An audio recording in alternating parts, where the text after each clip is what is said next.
Hey everybody, or nobody. This is Mike from Sun Golf, and today I'm finally back on the range to do a little work. My wrist and other body parts are starting to heal up after surgery. My lower back isn't as bad as it was, and now we're going to do a little 70-yard training the way I train when I'm trying to get back in shape. So, see if we can get this camera set right. I don't know what's going on here, but it's just not cooperating. Give me 1 second. How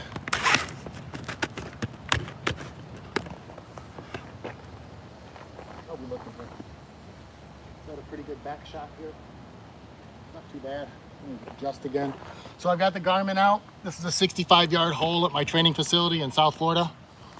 I do lessons on the simulator, lessons out back on the short game. Been doing this here for a couple years. I don't know how it works rolling back. I'm assuming this thing gets saved. I never really went live before, but I figured I'd hit some balls and talk golf if people show up. What do we got here? Nobody, and nobody. That's okay. Still gonna just hit balls.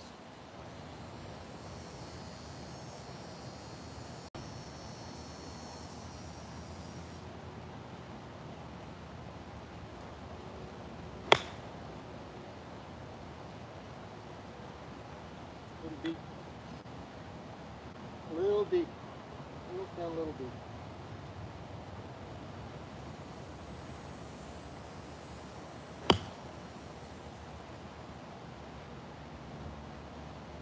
So my goal here is get my swing back where I used to have it, which is a very controlled, easy swing. I don't believe in all the nonsense that YouTubers put out about sitting and sliding. Golf is real simple. Golf is played like this. Your hands need to be in front of the ball, or at least in front of the club head of impact. The smoother and straighter your path, the more control of the face you have. You strike the ball before full extension, the more control of the club face you have. This shot right here is the simplest shot in golf. Almost no wrist break, and it slides straight through. When I'm giving a beginner lesson, that's where I start. My goal is to recreate this swing a little bigger each time until I'm down the line or even further. So this warm-up is me with a 60 degree hitting 65 yards over and over again. Let me hit the launch monitor, get logged in. Then I'll be able to sync some of these videos up later if I can record the live streaming. So again, all I'm trying to do is a nice one-piece takeaway, keep the right arm high, and I'm trying to come through the ball and just keep control of the club head till after release.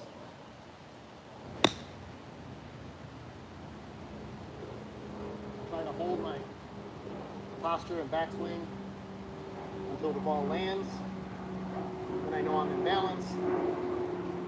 But this is the monotony of trying to stay scratch in golf, right? Because we're just trying to control our swing whenever possible. A little deep, 5 yards too deep, bounce on the back of the green. That was a little too big a swing for this hole. That's better. Hitting the flat stop. Run the back flat, stopping. And my goal here again is just to come through the ball in such a way that I have control of the club face. Nothing fancy. I can change my stance a little, bring it a little narrower, a little punchy, hopefully give a little more spin, a little more down in the ball. But this is what actual practice looks like when there's no quick fix for golf. So my goal here is just to pepper this hole. Pepper. I usually hit 75 balls and at least one will go in. It's going to be a little short, but it's going to bounce up. Now there's a sand trap right in front of the screen. And the point of playing it the way I play it is I have to fly the sand trap and then also control my distance. The only thing I don't want is to be in the sand trap. Don't mind being on the back, the downhill putt. As a matter of fact, downhill putts are more likely to go in than uphill putts because you're going to get it there without over swinging. You just have to know how to control your speed so you don't three putt. But I digress. So all I'm doing is working this point of impact. Short swing, point of impact. Short swing, point of impact. And ideally, once I've grouped this pretty well, it's the same swing with every club.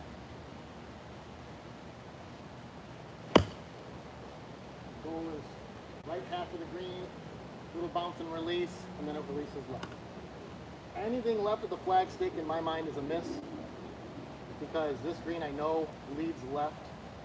So if I miss left, I've got no chance. If I miss a little right, it's good. So I'm also managing my misses throughout this whole practice session. Or attempting to. If I can bounce just in front of the green, I get a better release over the green. If I clip it nicely, I can spin right in, straight in at it. If it goes up the hill behind it, it's definitely going to end up bottom left. So my goal here might just be a couple feet right. Just a couple feet right. Now, every once in a while during this, I run into a range ball, a crappy old range ball. And what I do is I try to make the same swing that I've been making, but I'm going to hit it 100 yards.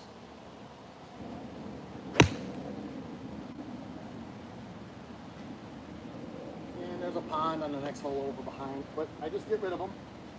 But I try to fly right over the flag stick. That, by the way, was a terrible swing. It did not go over the flag stick, which often happens when I'm teaching or talking because I'm not focusing on my game. But this is all about just seeing the most basic golf swing you can make. It can get you down to a round stage. Now, why do I say that? What am I actually doing here? What I'm doing is showing that on a day when you're really off, you can still shoot right around par with this swing because it's not complicated. I'm not doing anything fancy. I'm more limiting what I'm doing than doing that.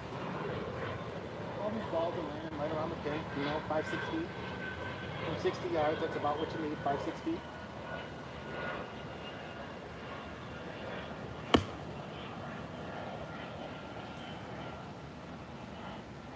That one hit the lip.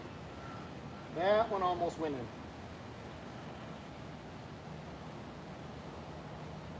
So at this point, I'm at like 15, 20 balls.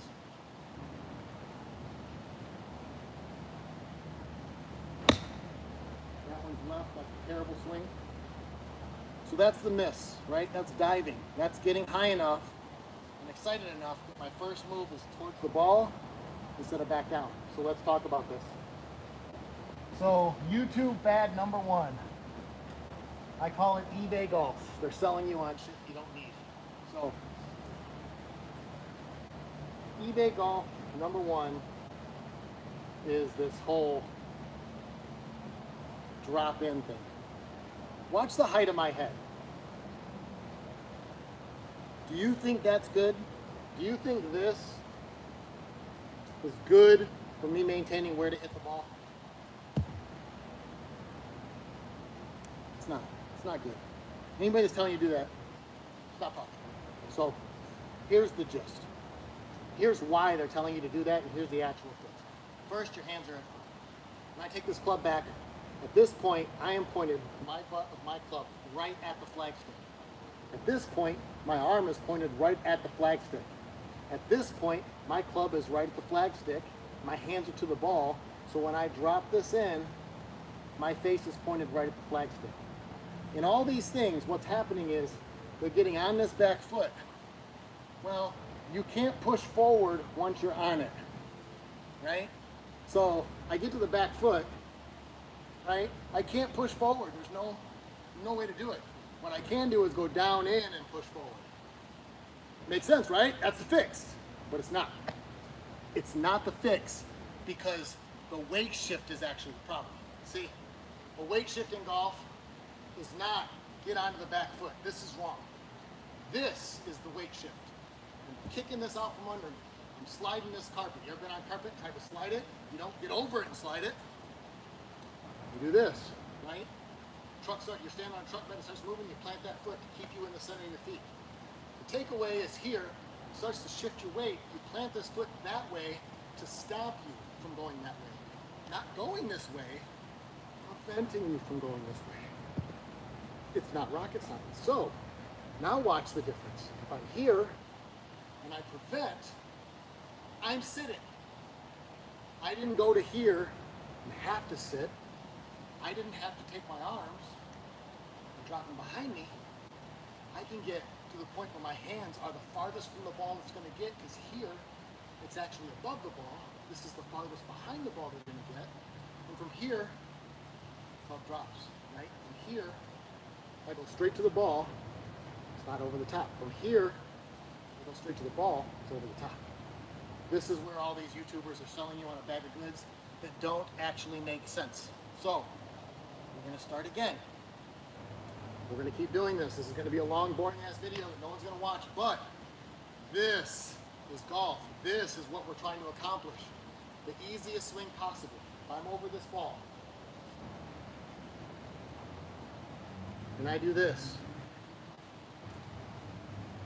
I make beautiful contact.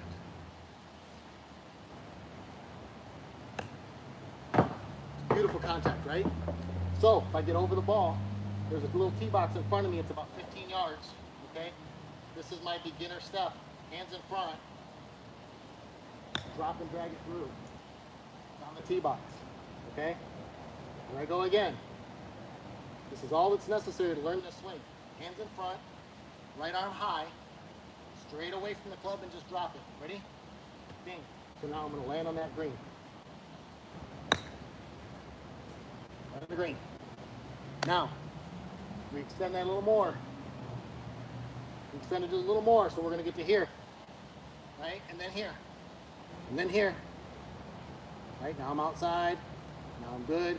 Now I'm inside. If I'm here, I'm going to have to draw it. I don't want to draw it. I want to hit a straight ball.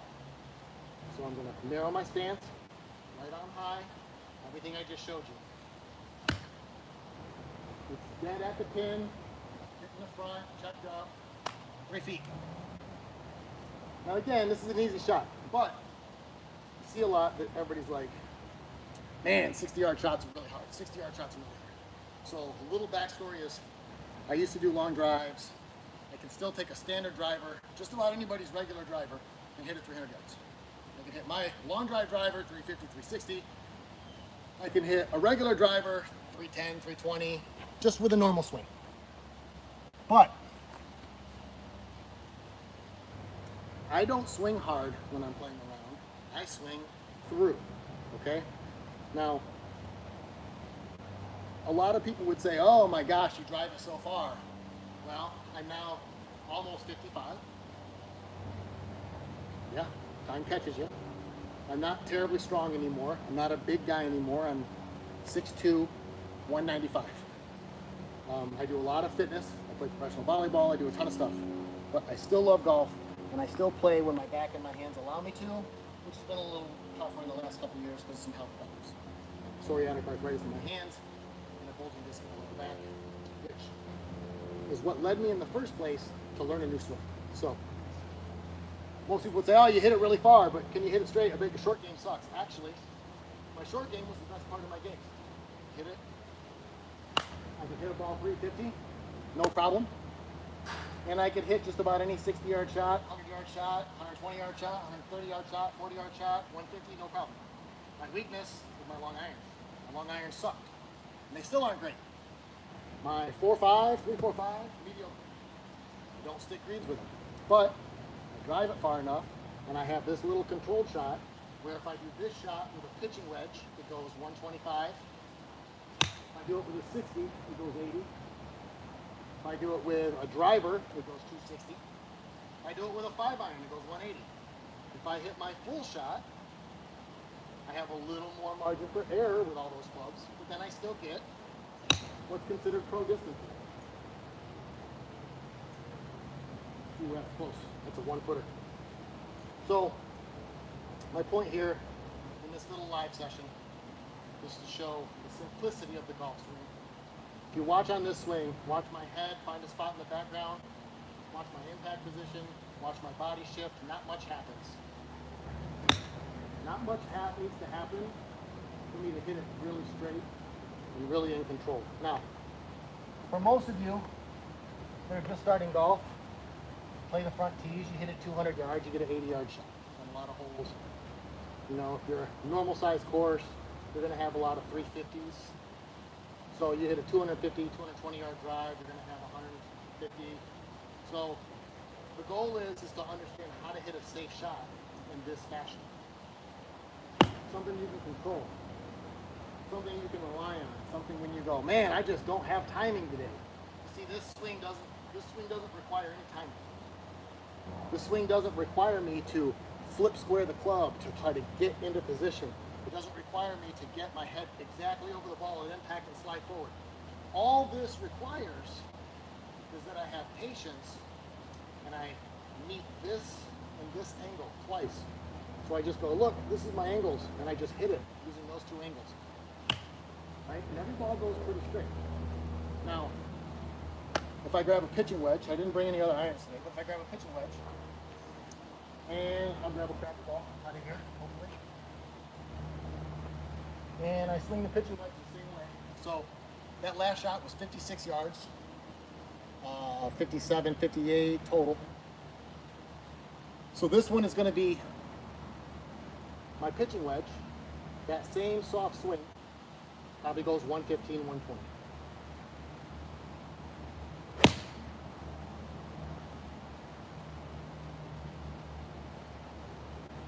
That's an old dead range ball. And it didn't catch. All right, well that one decided not to register, so I'll have to do it again. Actually, maybe the last two didn't register. Who knows? Let's check it. There's a ultra heavy ball.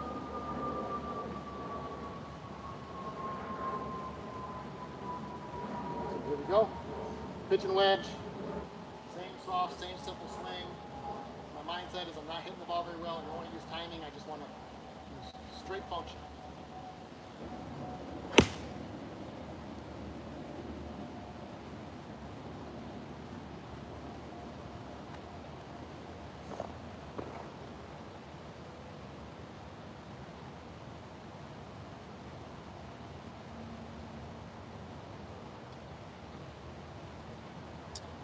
Don't know why that one didn't show either, but let's see if we got another one.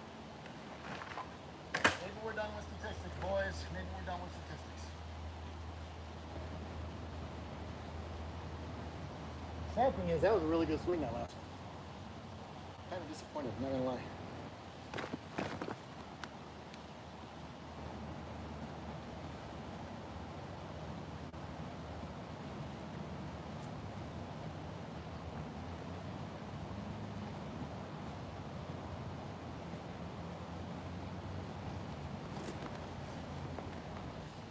Sure. It looks like I've got a blue here. So let's try it one more time.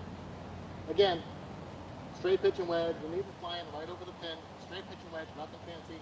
Kind of just keep everything stable, inside my ankles, basic swing.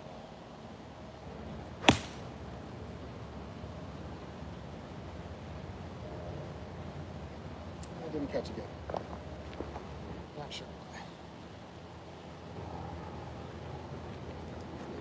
Hit a soft spot and see what happens. But if we go to the rewind on that, you can probably see that it's the same swing. Simplicity. Nothing fancy. I see a lot of people, it's not reading. I don't know why. Let's kill this. Start again. End session. Yes. Save it. Start it, practice, start training, distance range, 2 meters, 3.6, yeah, start playing. Let's see what happens. Turn this on, turn that on, turn this on, go here, swing playback.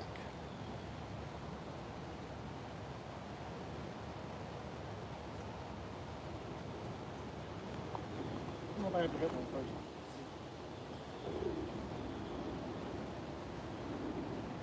So this is just how I practice when I want to get my swing back in a position.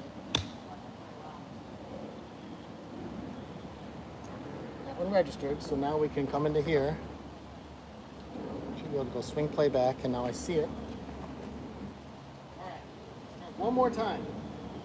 Wasted 4 balls now into that lake. So again, this is a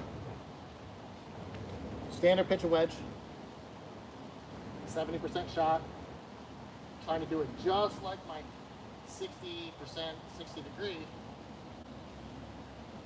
and see what it looks like.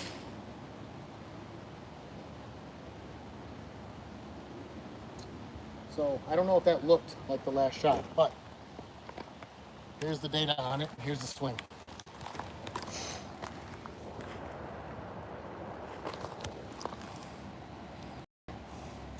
So that is a 3/4, which lies with a good ball right around 135. Now, my swing is not pretty. Never has been. Probably never will be. I'm an old man. Just, it won't be pretty. But that is because of flexibility, because I didn't start till I was almost 25. And you, if you're in your 30s and 40s, probably won't ever have that Rory swing either. So attempting to get way up here to get that Rory swing isn't functional, because you're going to get up here and you're not going to know that this is where the slot starts. You're not going to lower that club. See, when they say drop it behind you, you're doing this. This is my club at address. This is my club at the top, right? So what they're saying by drop it behind you is that top position. You're not dropping the club head. You're lowering your hands. You're lowering your hands, not the club head, because this is where the swing actually starts. Swing can't start from up here. You're going away. So you drop them in, a little gravity, and then come through.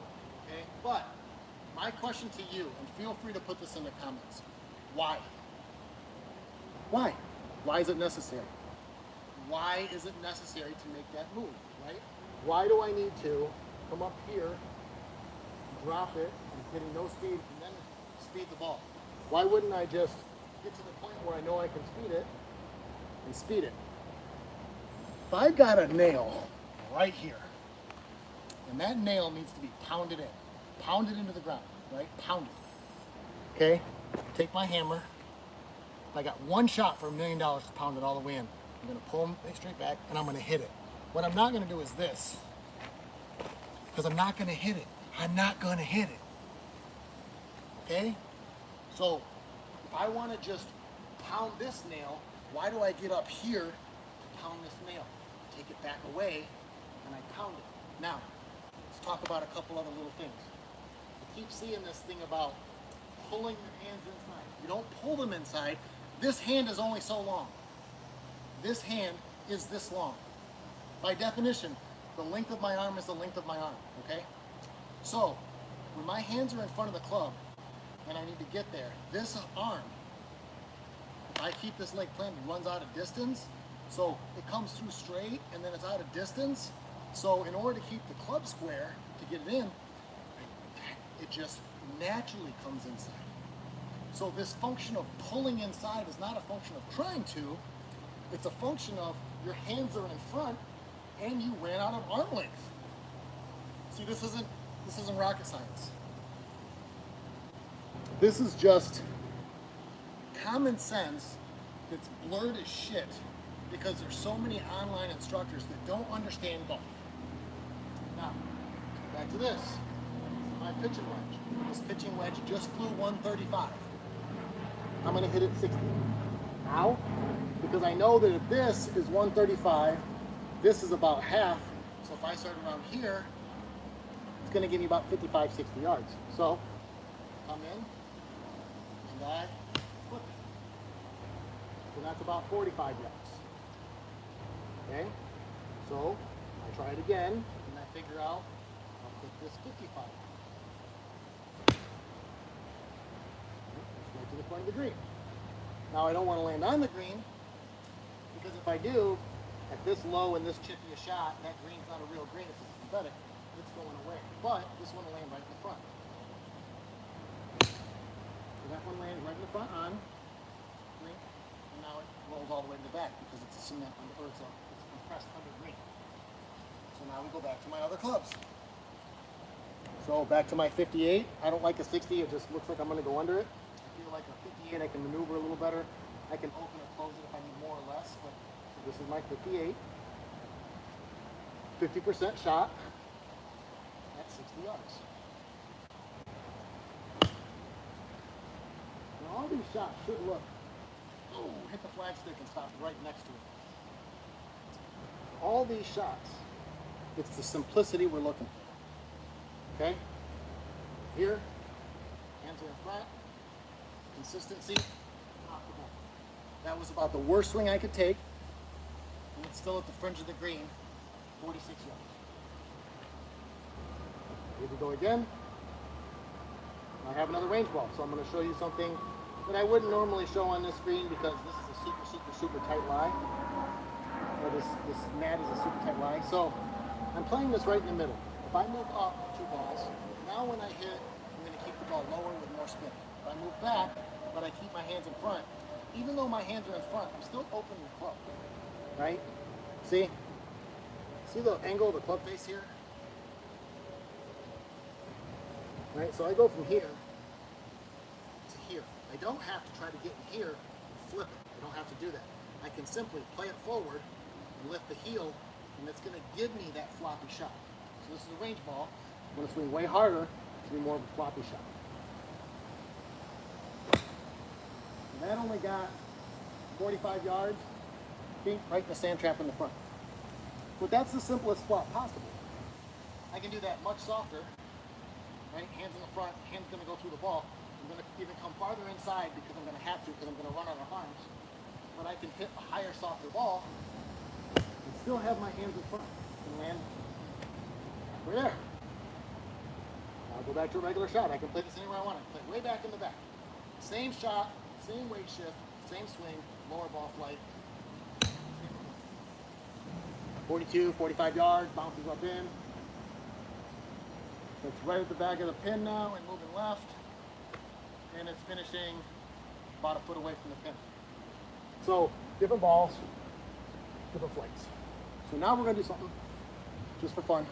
I'm going to walk you up.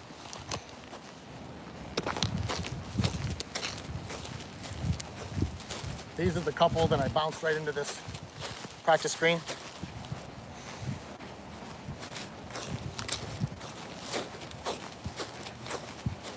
This is the last soft flop here.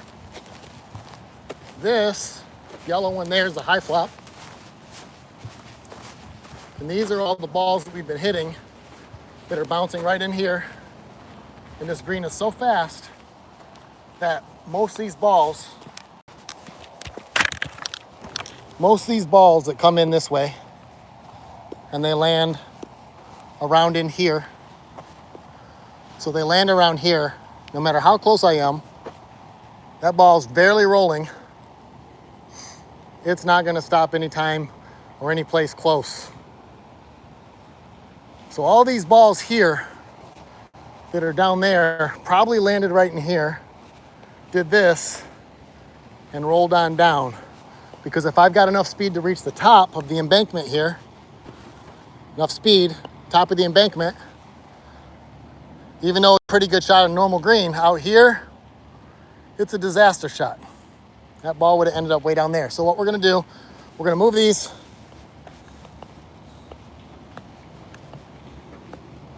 We're gonna move these. I'm gonna show there's nothing in the hole. I'm gonna kick this off. I'm gonna kick this off. Now, I'm getting pretty old.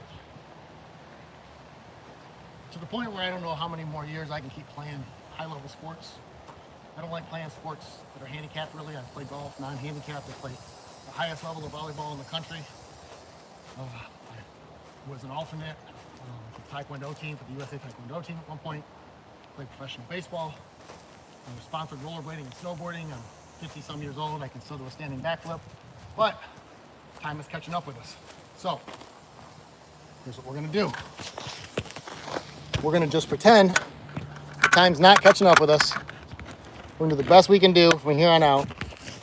And I'm gonna try to teach everything I know about golf in the next year or two so that I can have some kind of a worthwhile legacy that's not just, hey, look at me, I played a sport.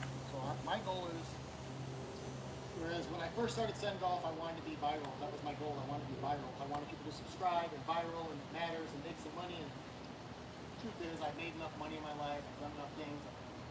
I'm a software developer. I sold a startup. I've worked corporate. I've worked for myself. I've played professional sports. I've done houses. I've done a lot of things. And I realized that fame and money in this isn't going to do anything for me except feed my ego. So what I really want to do is just help people learn golf. So if you're in the South Florida area, anywhere near Boca, hit me up. I'll give you a free lesson. I'll take you out. I'll show you what I know. You can tell people I suck, or you can tell people I'm amazing. And really, I'm okay with that because my teaching isn't for everybody the way I teach. I talk a little more than I need to, but it's because I don't want you to come to me every week for a lesson. I want to give you a lesson this week and have you go away for 2 weeks and work on things and get to a sticking point that I can nudge you past. Me helping you through sticking points doesn't allow you to ever work through a sticking point. So my goal here is to work you through your sticking points. Now, we have approximately 30 balls here. If today goes well, this is the end of my practice. For these balls, I want one hole in one. Now, zoom in and show you the green one more time.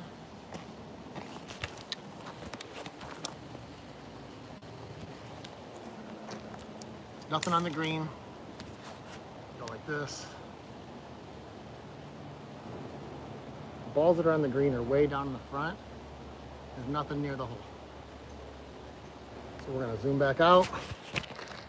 And this. Basically what I like to say is this training session is all over but the crying. So my goal here is one hole in one before I leave. I've got about 35 balls here. So I'm going to try to forget you're there and talk less and just try to get this one hole in one before I leave.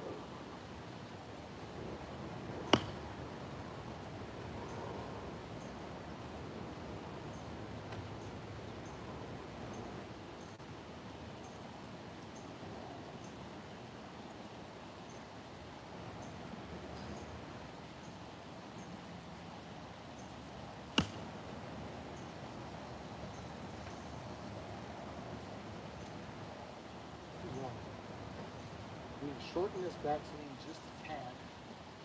Give me a little better angle.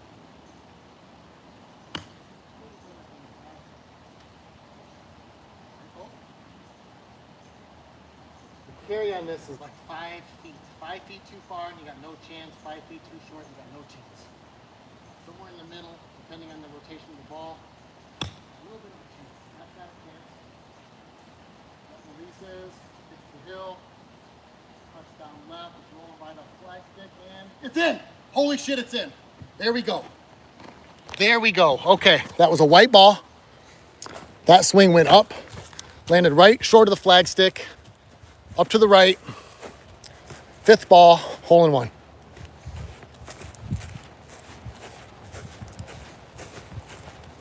So the first 3 balls I hit, you can see in the back of the green, they hit by the stick. They were a little too hot. So that last one I landed here in the front.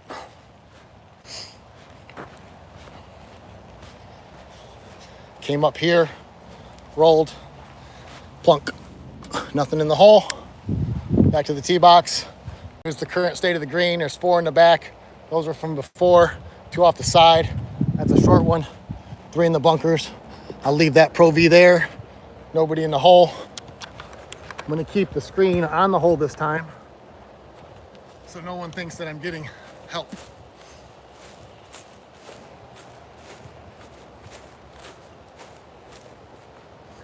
Now, I've had a hole-in-one on my first shot of the day.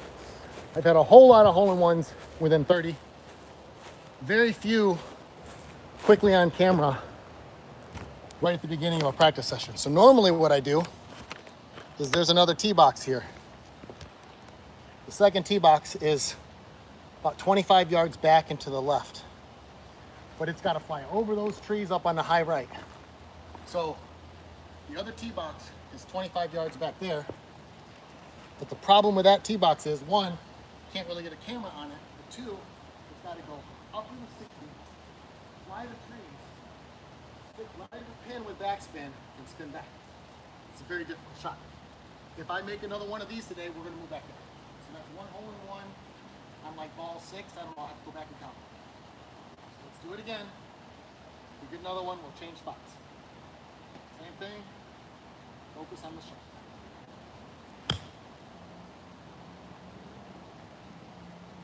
Pretty good.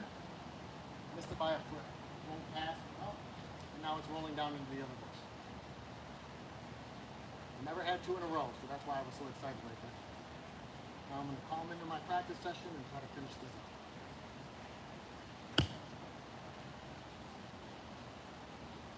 Hit the back, right side of the green, rolling on.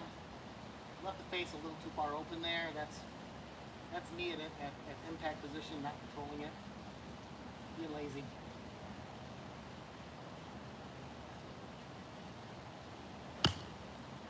Pretty good. Got the right spin, real deep, spun back, went behind the flex with my foot, spinning it up in the collection area to the left. Alright, here we go again. So I live in South Florida, and I hit the ball a ton for my age, being over 50. I could kick on. That was a bad shot though. If it winning, I wouldn't come. I can hit the ball a ton. I would love to Bryson break 50 since I'm only like 30 miles from him. So if any of you see this, let him know. Don't scroll back and see the hole in one. And if he wants to see my distance, oh, hit the hole. Hit the hole on the second hop. If he wants to see anything else, you know, spur him up. Tell him to get me out there. Put me in, coach. I'm your Huckleberry. Here we go. I pulled that one, but it's got right spin. So it could spin enough right. Oh, 1 foot from the hole. That was a good shot. That was a good shot. Not as far right as I wanted to. I actually missed a yard left, but I had good spin.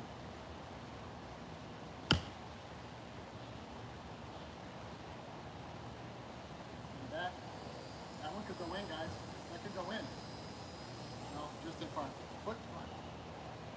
Roll past the foot in front, end up 6 feet in front left. A lot of times what I'll do is I'll go up there and I'll roll the ball from where it is, try to get a ball to roll down the hill and end up where it is, and then I know kind of how much it missed by.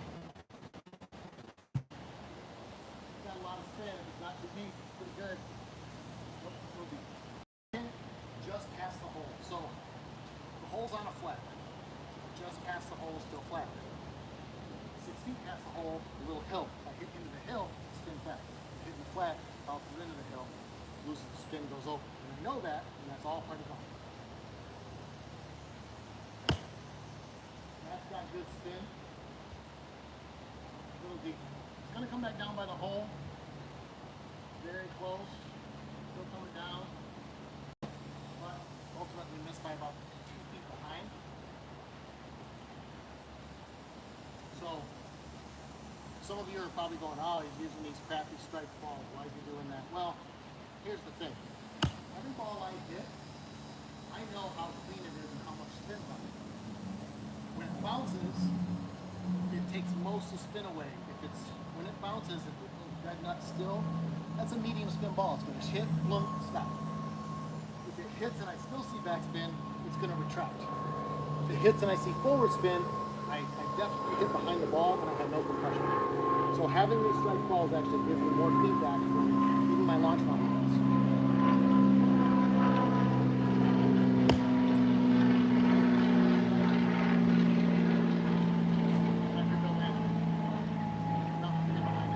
Good shot though. Good one now. So we're about a third of the way through the balls. 1 hole in 1, like on the third, fourth shot. Now we're just hitting clean shots.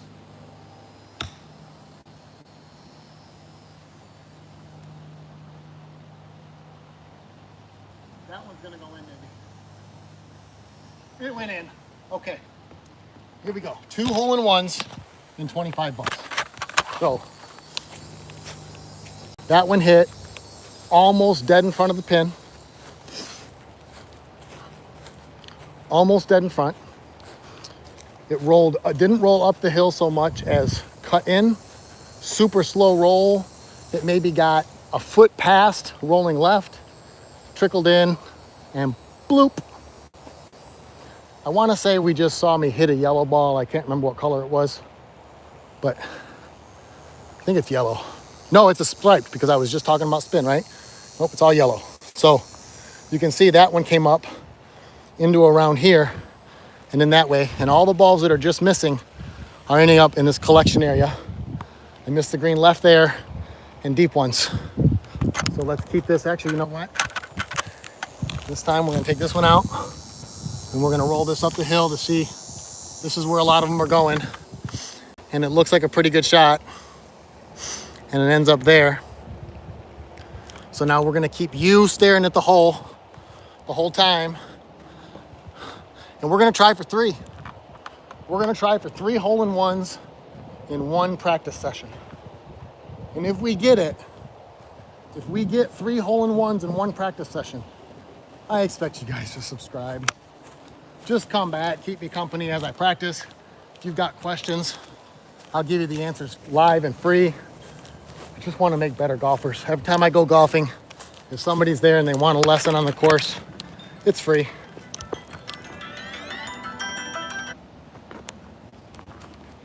All right, so we should have kept you guys in there. We are now still live, 41 minutes and 59 seconds.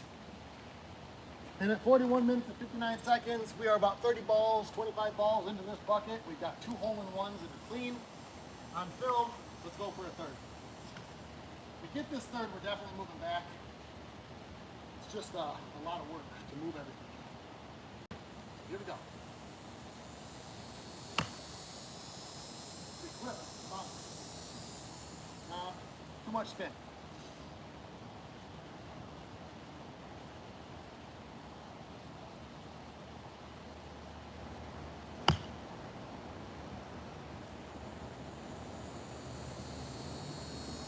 Gonna roll kind of near the pin, but no chance of going in because I stuck it out right again.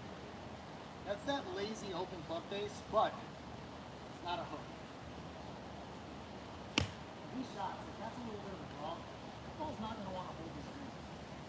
The ball's going to want to tumble over and really spin left and get all the way to the bottom of that collection area, and that's not what I want for a wedge shot. It's going to bounce forward.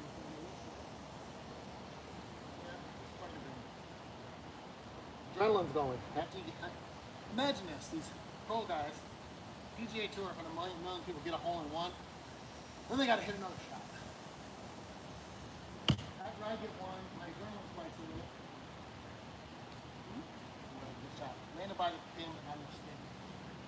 My adrenaline spikes a little, and then it's difficult to get calm.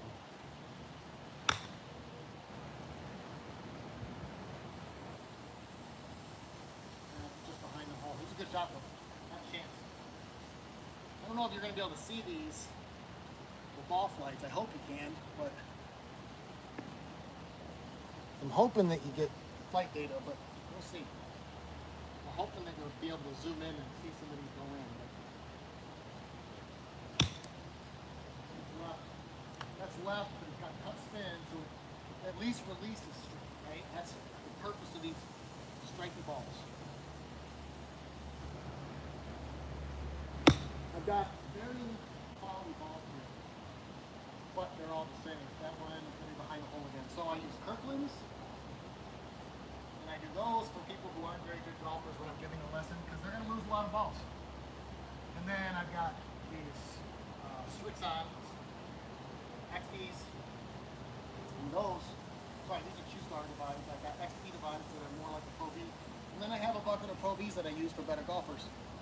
I like the striped ones, but in this case, I want to do a lot of shots today, so I'm just hitting them all. But I've got to know this ball is a Kirkland. It's light. It doesn't quite spin like a Pro V. So, gotta get split. Gotta be got to hit into that hill to stop it. This is the TP5X. This one I can land in the front right and get a little stick 'em on it. Stick 'em? Stick 'em? Yeah. Just past the hole. This XV spins a little more as long as I hit it well. This one's got a good chance of checking, so I can be more aggressive with this. Hit really well. It's a little deep, I think. Yeah, cleared though. Unfortunately, that one cleared the embankment, so it had no spin. Once it gets to the top, it had about 4 feet. That one hit me on the top, so it didn't have enough to stop it on the green.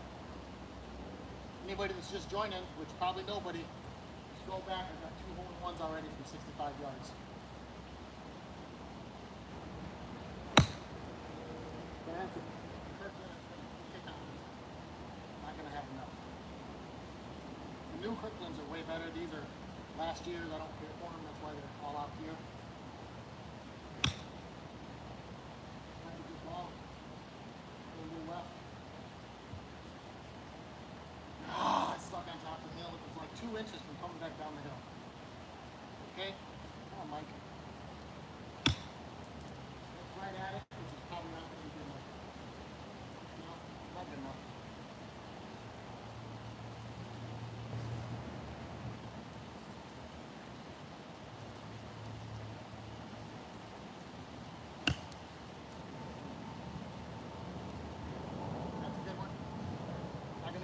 Not enough spin. So at this point I've hit 100 balls today. I'm getting tired. I've also lifted weights, done my stretching, done a couple of tutorial videos. I'm getting tired, but that's all part of it, right? The reason I make this simple swing I make so I can do it when I'm tired. That's a good one. Oh, I hit another ball. That one actually had a chance when I caught another ball. So as you can see, I'm using the same basic swing on every swing. And yeah, I'll get some comments that it's ugly. Functionally, my weight stays correct, my head stays correct, and I deliver the club head every time without having to manipulate it. So it might not be a Rory contact, it might not be a Tiger flop, it might not be any of those things, but I can tell you from experience, you can shoot a 62 on a great day and a 72 on an okay day, and a 79 on the worst day of your life. You can just control the club head. Most of the people that I've been training the last couple of years are pro athletes, either AVP Tour guys, which is professional volleyball, a couple of basketball players that I know train in South Florida, and independently wealthy developers, because I live in Michigan. And course pros don't want me out there telling people it can be easy. They want 3-time-a-week lessons. They want all that money, and I don't think that they actually care about helping others. I don't think they care. I don't think there's anything in them that's like, I want the world to be better. I want to teach people. And if any of you are questioning what I mean, food you've ever had. Are you the person that goes home and goes, man, that was good, don't tell anybody, I hope it doesn't get popular that way I can go and it stays cheap, and you go, man, that's the best, I want all my friends to have it. If you're playing a video game and you find a move your friend can't do you not tell him and beat him with the move, or do you tell him immediately? So that he can be better, so that you can learn new moves, and then you can be better. I've always been the share the knowledge person. As soon as I learn it, I want my friends to have it. Unfortunately, my friends don't listen to me. They've been so competitive our whole life, they won't listen to me. They'll just accept me showing up and whooping their ass.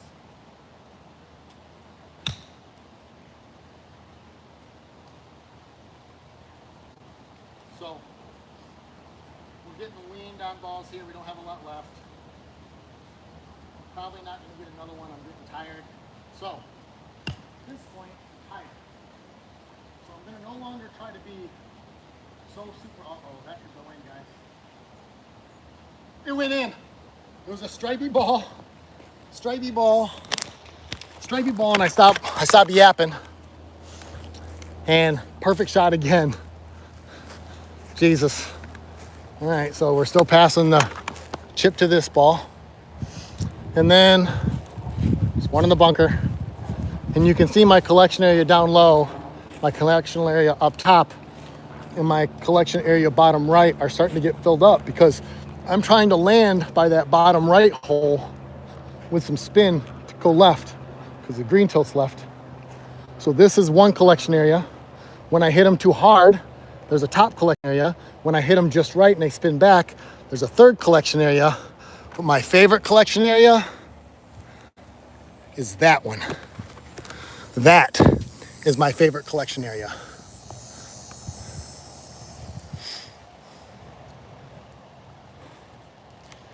So that good of a shot still misses by that much. So you can see how tricky this actually is. I'm gonna keep you guys pointed at it one more time because hell, who knows? Maybe we get one more. Maybe, right? So yes, this is boring as shit, but this is golf, guys. This is where you get better at golf. This is how you get better at golf. And this is when you get better at golf. So anybody just joining, if you're seeing this again, there's 3 65-yard hole-in-ones in about 50 balls. And arguably a lot of makeable birdie putts. And a couple bad shots because everybody makes bad shots. So we now have approximately 1, 2, 3, 4, 5, 6, 7, 8, 9, 10 more balls. So can we do one more hole-in-one in 10 balls? Where are we at? See me? Yeah, okay. One more hole-in-one in these last 10 balls, and then I'm done for the day. I gotta go home and write some scripts. I'm also working on a book. I'm also doing some development, software development, but this is what I'd love to do full time, not play. I play and show just so I can explain. I don't love to play, but I do love to teach. So help me make this full time, guys. The money doesn't even matter. I just need to have something to do full time. Here we go, 10 balls. Parkland, out to the right. Little finish. That really could go in, guys. Nope, missed by a foot. Good shot. That's a really good shot right after a home run.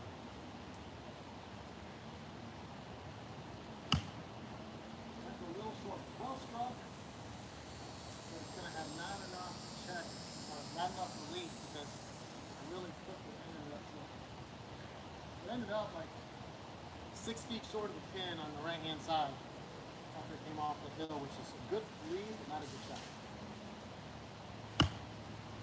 That one, probably the same thing. Now, a little cut spin, so it went out right. Gonna come back down. Nope. Caught on the hill. Nope, caught on the hill. All right, one of the few TP5s. Logo ball. 5. Maybe a little quickie. I'm not even sure that's a real ball. I bet that's a practice. I bet that's a TP5 practice ball. It was a little quickie. All right, we're at ball 5 of the last 10.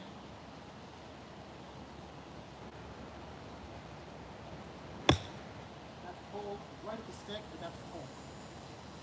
You hit a foot behind the stick, but that's not a good shot. That's not where I want to land. There's no chance to make it unless I fly it in there. Here we go again.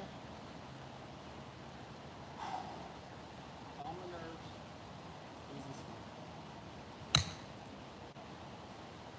Nope. Got a good bounce. Caught a little bit of a roll. Nope, 6 feet right.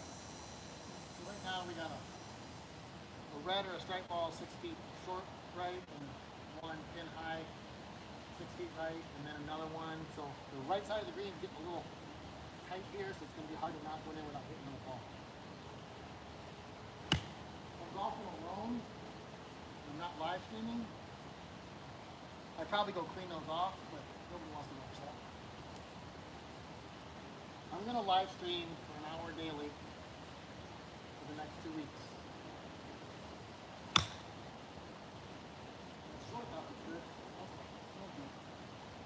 that one, the bounce carries me up too high on the hill. Doesn't stop. 2 more balls.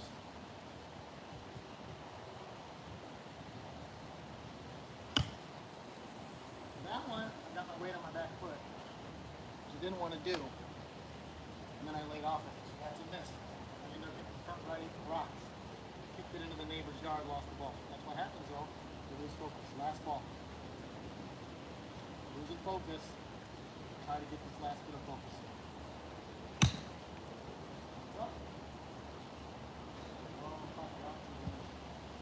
Alright.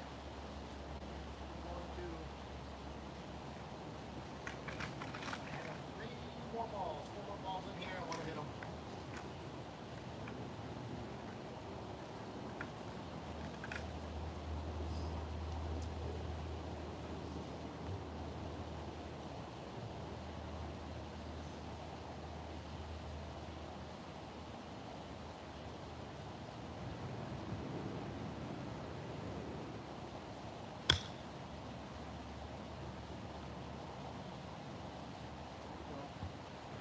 Alright, collection area. So I'm okay with that. I'm back where I wanted to be in the collection area.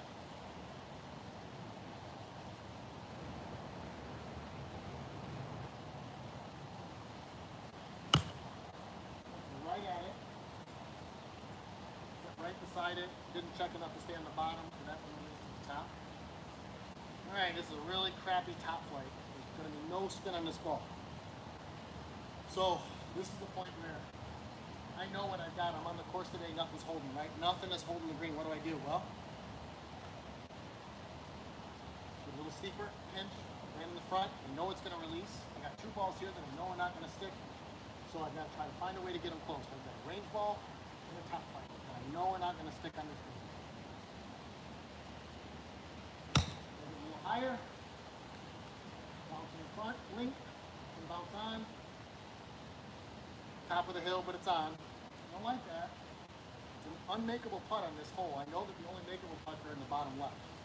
Go right at it with the range ball and then we're done. Marathon way.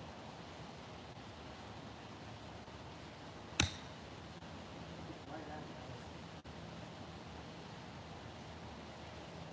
Oh! Over the top of the hole. All right. So that was a 57-minute live stream range session. This is how I practice. The way I teach is similar. Start with the simplicity, move into more difficult. I'm trying to create a swing that's simple. Power doesn't really matter. Powers, I get it. You want to hit it 300, you want to hit it 350. I do. I want that. I understand the want that, but when you're golfing, you should be playing the tees that get you in this kind of position. Now, if you can play a back tee box, you can play, I don't know, 500-yard par 4, and you can get, you just barely hit it 290, but you can hit something 210 accurately, you should be playing those tee boxes. But you can't hit your 5-iron accurately. Right? You can't hit a 300-yard drive. You shouldn't play tips. Because you can't hit a 200-yard drive from the tips, and then a 300-yard drive. So the tee boxes should be your ability, your handicap. You shouldn't be at the back until you can score and be almost back at 20 minutes. So you want to play tee boxes, and even if you play a different tee box than every hole, that's fine too. Look at the hole. 2 of your holes you should have to hit a long iron, possibly on a par 4. You should be hitting 160, 70, 80, 90 even. But most of them you should be hitting so that you're hitting a shorter iron in. So you're hitting 150 and in. So look at the thing and say, look, if I hit my normal drive, it's 200 yards. This is 350. Just an average drive gets me to 200. I got 150 in. Great drive on this hole gets me to 125. I can hit a 9-iron or a wedge. Awesome. Terrible drive means I got to hit a 7. Now your risk reward is balanced to make you better. Versus I have to hit my best shot to be able to hit my best shot to get to the green. That's not winning golf. That's not going to make you better. And by playing like that, you're going to get out of system and out of rhythm constantly, and you're never going to score. You're never going to score. That's the people that have played for 20 years and they're 14, 15 handicap, and they're taking 3 mulligans a game, and they're you're not going to get more consistent. So your goal is to knock it out so you do a good job pitching to 7, 8, 9 pitching wedge. 9 iron if you hit a great one on a pitching wedge, 8 iron if you hit a mediocre one, and you might have to get up to 5 if you hit a better routine. But anyways, this is Mike from Sun Golf. This is a Golf Simplified range session. If you want to contact me, leave a comment here. I'm not sure how this actually goes into live streams. I doubt anybody will watch, but I hope you do, because when I set the title, there's 3 hole-in-ones in a 50-minute session. I don't know where else you're going to see that. Anyways, deuces, be cool, be kind, be true to yourself. Thanks.